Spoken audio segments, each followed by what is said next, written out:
c'est le concept de Malatrang. En gros, vous avez un bol, vous allez avoir un buffet ici, vous avez une pince feuille de chêne, puisque c'est comme ça que ça s'appelle. En gros, vous avez tout, soit les légumes et les viandes, vous choisissez, vous allez mettre dans votre bol et une fois que ce soit terminé, en fait, lui après, il va préparer avec soit du bouillon ou soit alors ce sera sans bouillon. Donc voilà, là on s'est servi, donc là c'est mon plat, ça c'est de juger. Et donc en fait c'est au poids, en fait si vous voulez, ils vont peser ça sur une balance et après en fait ils vont bouillir ça dans un bouillon et après soit ils vous laissent le bouillon, soit ou alors ils enlèvent le bouillon et vous allez voir comment ça va donner.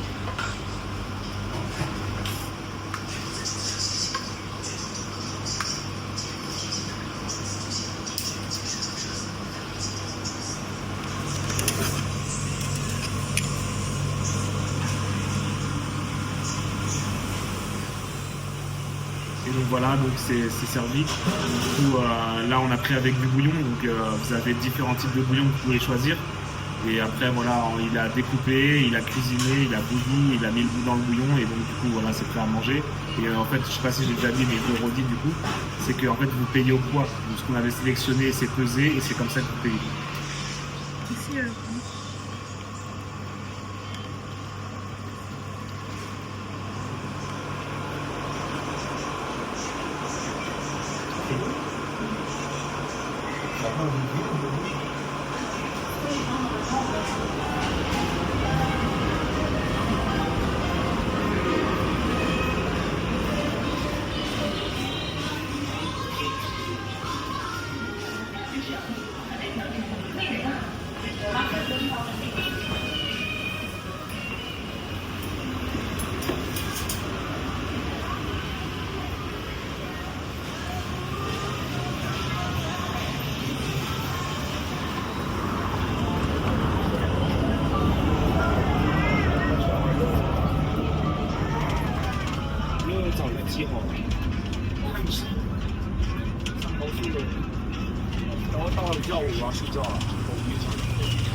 Du coup, bah, en fait, on est arrivé devant la plage, mais surprise, déjà d'une, ça ferme à 20h, donc dans 1 heure. Et en plus, c'est à 30 yuan par personne, faut payer. Donc bon, bah, on va pas faire ça parce que c'est quand même un peu invraisemblable de devoir payer un lieu aussi public qu'une plage. On va se caler à côté dans un endroit un peu plus sauvage.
À la base, on est venu à Shenzhen pour voir des amis.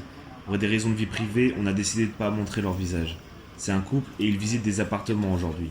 Ils connaissent bien la ville et nous ont invités à boire le meilleur Naicha de la ville, plus connu sous le nom de Bubble Tea, qui est d'ailleurs une création hongkongaise.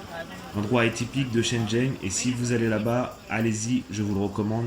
Les thés au lait sont très bons et faits maison. Ensuite, ils nous ont raccompagnés à la gare. Le garçon d'ailleurs habite encore à Hong Kong car beaucoup de Chinois travaillent là-bas et vivent ici. Les loyers sont bien moins chers et c'est pour ça qu'il visite des appartements aujourd'hui. La porte que vous voyez là-bas est une des nombreuses entrées et un métro vous emmène directement au centre de Hong Kong. On y est allé il y a pas longtemps donc n'hésitez pas à aller voir l'épisode 18 si vous l'avez pas encore vu.